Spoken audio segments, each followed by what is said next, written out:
Oke, terima kasih ya. Bisa jadi satu kesempatan bagi saya. Kebetulan saya memang praktisi ya kan, dan juga sebetulnya saya dikasih kesempatan juga untuk mengalami GERD gitu ya, sekitar 2000, kalau saya flashback itu sekitar tahun 2012 ya, jadi ya bisa dibilang lumayan lama juga gitu ya. Nah, saya mulai ya Mbak Winda ya. Oke. Ya, oke. Nah, ini sharing saya gitu ya.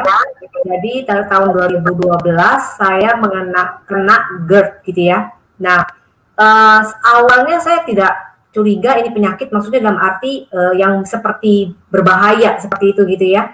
Jadi awalnya itu saya anggap sepele. Yang satu bisa dibilang dulu seminggu itu bisa cuman sekali kambuh gitu ya. Dan itu kadang saya bisa dibilang pergi ke dokter dikasih obat ya hilang gitu ya. Tapi ya itu tadi yang dibilang sama Kak Kevin bener banget gitu ya. Pola makannya juga saya nggak bener waktu itu ya kan. Suka makan goreng-gorengan seperti itu ya kan. Alhasil juga pola ini ya, atur waktu makan itu juga nggak bener. Jadi sering lewat-lewat gitu ya. Nah itu akhirnya dari yang seminggu sekali itu bisa kambuh seminggu 3 kali ya. Wah, itu nyiksa sekali Bapak Ibu. Saya bisa merasakan, jadi Bapak Ibu yang mungkin bisa hadir di acara ini yang menderita GERD gitu ya, itu nggak enak banget gitu ya, sangat terganggu sekali ya kan, baik dari segi pekerjaan maupun dari segi bisa dibilang tubuh kita, fisik kita gitu ya kan. Nah akhirnya waktu itu saya karena sudah mengganggu sekali, akhirnya saya waktu itu cari solusi ya, salah satunya waktu itu saya cari dokter gitu ya. Nah dari pengobatan itu saya konsumsi obat. Alhasil memang pada saat minum obat ya baik gitu, tapi pada saat nggak minum obat kambuh lagi seperti itu, gitu ya, bolak-balik seperti itu. Nah, saya akhirnya memutuskan kok begini terus gitu ya, sampai kalau makan sedikit aja sesuatu yang salah gitu ya, saya juga bolak-balik loh Bapak Ibu masuk rumah sakit tengah malam ke UGD. Kenapa? Sesak napas. Tadi yang dibilangin sama Bro Kelvin tuh bener banget gejala-gejalanya. Jadi sendawa lah, ya kan. Kemudian sesak dada di sebelah kiri, gitu ya kan. Sakit di sebelah kiri, sesak napas, salah makan aja bisa bolak-balik sesak napas gitu ya kan. Bahkan bisa dibilang kalau sampai memang saya lagi ada pikiran gitu ya, asamnya itu naik sampai ke kerongkongan sini, jadi kerasa banget asamnya, mual, muntah, seperti itulah ya. Nah saya sampai ke situ saya berpikir, wah ini ada yang harus cepat saya tanganin ini. Kalau saya begini terus, waduh efeknya pasti nanti masa depan saya nggak bagus seperti itu. Nah sembari waktu itu saya pergi ke dokter ya kan di Indonesia, tapi karena hasilnya waktu itu saya merasa kok seperti itu aja ya kan, saya memutuskan akhirnya pergi ke luar negeri. Nah kebetulan ke Malaysia, saya pikir ya mungkin bisa satu solusi lagi yang lebih baik gitu ya. Ternyata ya bisa dibilang sampai di Malaysia ya dokter solusinya memang salah satunya juga obat gitu ya. Memang ada beberapa pantangan makan ya. Jadi pantangan yang bisa dibilang makanan yang asam-asam lah, pedas ya kan. Kemudian kol gitu ya, katanya banyak mengandung gas seperti itu ya. Kacang-kacangan itu yang bisa dibilang saya cegah Bapak Ibu. Tapi bisa dibilang intensitas untuk berkurangnya itu juga nggak langsung cepat turun gitu loh ya kan.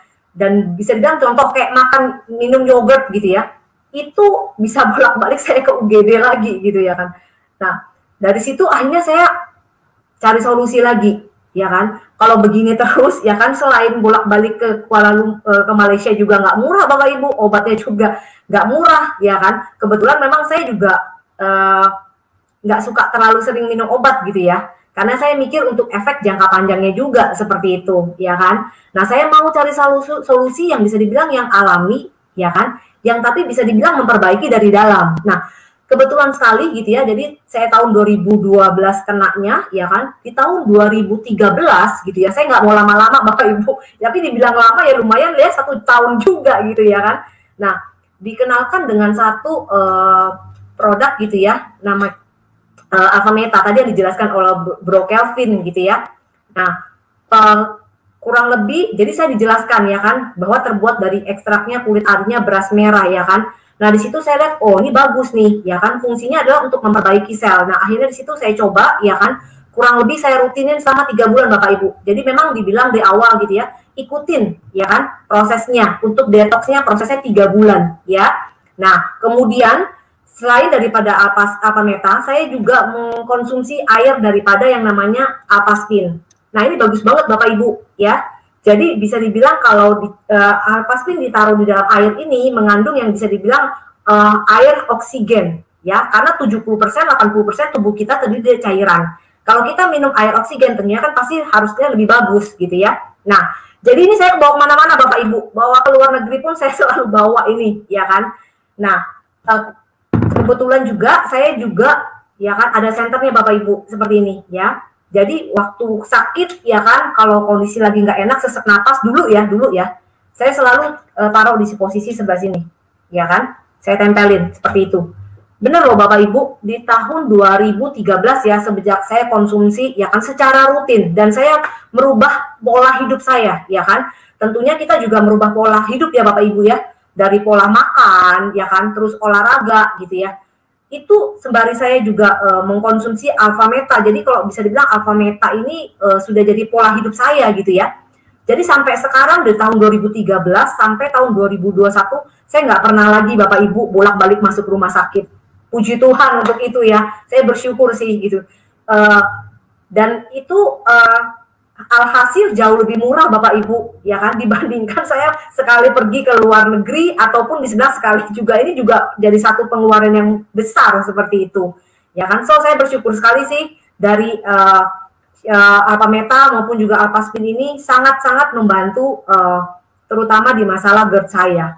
Mungkin itu aja sharingnya Mbak Winda.